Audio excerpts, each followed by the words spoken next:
is that instead of 3 attempts at a green white checker, now we hit from the middle of 2017 all the way up to what we have now. We have unlimited attempts at a green white checker, unlimited attempts at an overtime, and ever since then, not a single race. And ever since then, very few races ended under yellow, under checkered in the yellow. And so far, the only races that ended under caution, that's basically races. There's basically restrictor plate races. Daytona and Talladega. Daytona 500. There were several Daytona 500s. There were several Daytona 500s that ended under yellow. Despite the unlimited attempts at a green flag finish. And there were several races at Talladega that ended under yellow. But it only happens after the leader has taken the white flag. If a caution comes out before the leader has taken the white flag, then they will fill back up and they will do it again. And it's unlimited.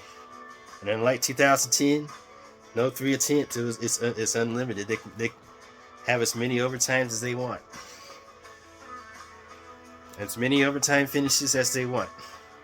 But there were some attempts. There were several occasions where the unlimited attempts at overtime was actually getting out of hand. It's allowing races to it's actually allowing races to surpass its scheduled TV time. And some races had to get removed from network TV and get switched to cable. And some fans that never got to see the end of that race because a lot of this TV time. That's probably what the main problem is about overtime. I know, but that's not the only problem caused by NASCAR overtime. Look at the overtime, the unlimited attempts at overtime, especially in those big old plate tracks at Daytona and Talladega. When it creates more crashes. Overtime, because when it comes to the last 20 laps. When it comes to the last 20 laps of the Daytona 500, when it comes to the last 20 laps of Talladega, or any race, the last 20 laps of Daytona and Talladega, they're wild. They're chaotic. They're wild. Drivers are literally pushing themselves. Trying to win and bet. And it becomes like a dogfight. It becomes like a knockout, drag-out slugfest at Daytona. You can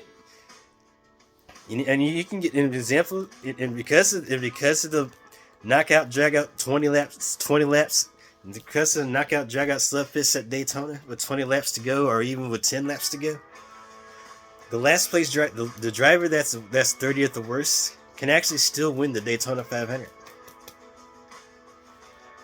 He can actually win. That driver that's no contention to win. And as long as that driver is still on the lead lap, that driver can actually still win the race. Whether it's the Daytona 500 or the Pepsi 400, or the Aaron's 499 or the Winston 500 to Talladega, the last place driver can still win. Because the last laps of Daytona and Talladega are pretty much wild. They're pretty much chaotic. But when NASCAR implemented overtime, the races at Talladega became even more chaotic, even more dangerous. And then there's a chance that increases. Overtime increases the chances of another big one happening. Another big crash happening. That's what happened to Ryan Newman in the 2020 Daytona 500.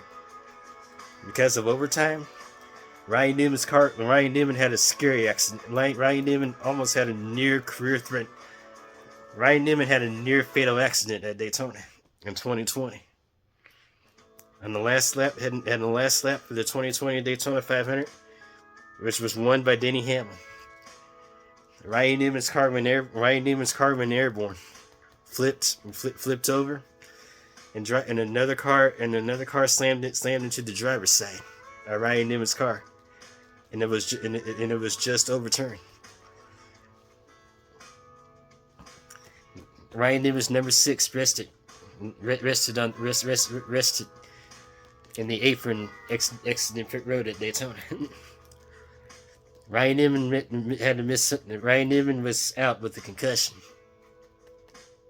because of that crash. He was all right because of the safety mechanism that NASCAR installed in the Generation 6 car and the Generation 5. There's been no fatalities. Ever since NASCAR implemented safety and focused a little bit more on safety. Ever since the Gen 5 car tomorrow and the Gen 6 was introduced, there's been no fatal accidents happening in the Sprint Cup Series, or the Xfinity Series, or the Truck Series.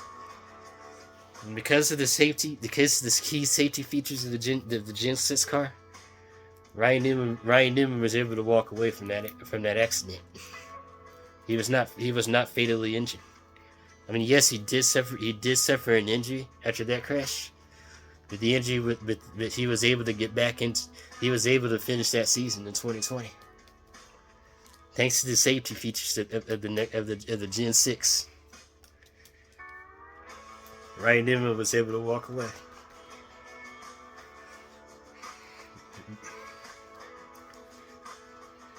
Overtime creates more chaos, especially at those split tracks.